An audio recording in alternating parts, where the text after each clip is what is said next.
All right.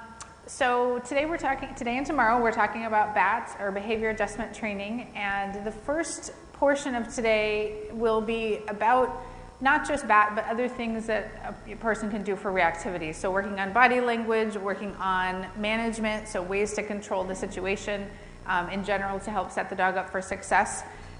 So the order is that we'll do a little preview and a history of BAT and exactly what is BAT, so that you kind of have an idea of where we're going from here.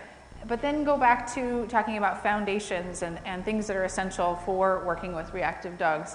Talk about body language, and then the latter part of today and all of tomorrow then talking about BAT in practice, and then some sort of geeky stuff with some technical matters, so talking about quadrants and all that kind of things. And if quadrants doesn't make sense to you, well, that's okay. So it's good for dog trainers to know.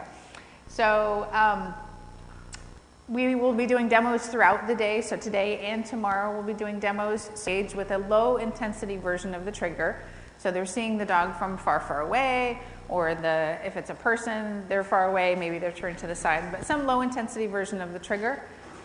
We then wait for a good behavior, and if that's not happening, or if it looks like the dog is stuck, then we might prompt that good behavior with words, or moving our body or whatever. So wait for a good behavior, mark that behavior with some kind of marker signal, verbal or clicker, or visual. And then the functional reward, which we'll talk a lot about functional rewards, but basically for fearful dogs, it's usually moving away from the trigger is the reward.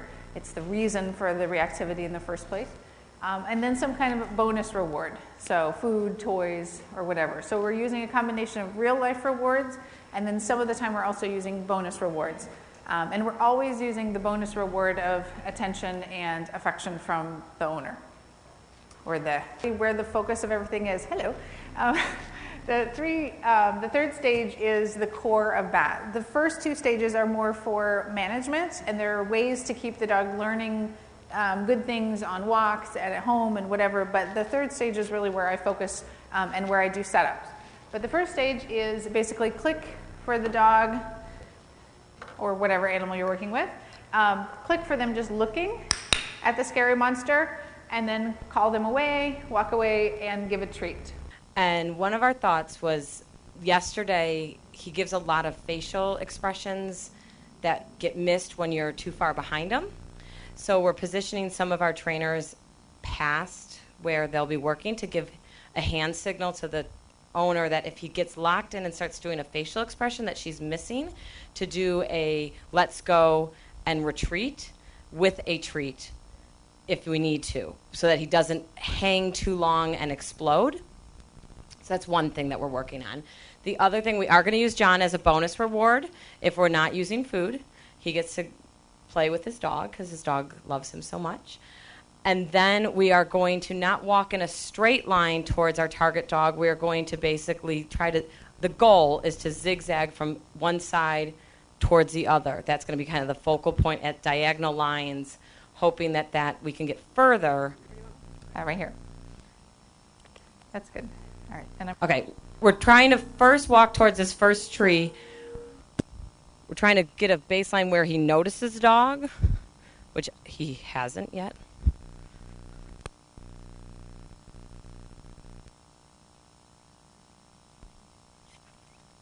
Call him. Call him. So you little too. So it seems like his body got a little bit stiller, more still. Mm-hmm. His tail is dropping as he's sniffing. And he looked there, his ears went up, and he's doing a lot of sniffing. And I was going to say Bridget had that leash nice and loose at that point. Yeah. And she's retreating a nice distance, too, I think. I think so, too. About 15 yards. And actually let him sniff that. Oh. Well, so eating grass can be a stress sign also from dogs. So maybe we should take a break. We'll say again? This is just like his favorite grass. So if we were going to move to stage 3 here, then I think that we would probably focus more on all of the different behaviors and using yes, having the owner use yes as the marker and having the owner really practice. Exactly. Yep. So, hey, puppy, come here. You're cute. Aren't you? All right, hold on. That's what I get for grabbing a dog before I grab the treat bag. Oh, what's that? So we're doing bat already.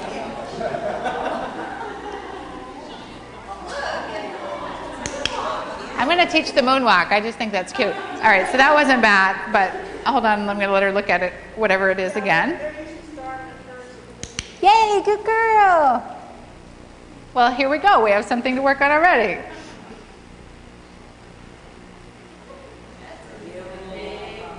Yay, good girl. Okay. Yay, good girl. Yay.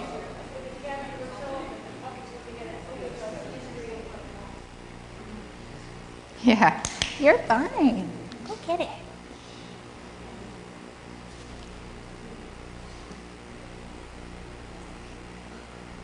All right, so now the screen is no longer important to the puppy. We have short attention span theater, and that's fine. That's all we want. So I just wanted to say that before I learned BAT, I used a lot of counter conditioning with my dogs. I've been doing this for 10 years, and I specialize in aggression, anxiety, and reactivity. And before BAT, I did a lot of counter conditioning, and while some of the dogs got better, none of them ever got to the point where they regained or improved their social skills where they could be normal dogs in normal situations. So I just wanted to say thank you to you, because now I'm actively fixing dogs, and on top of it, we get to honor the dog. So thank you.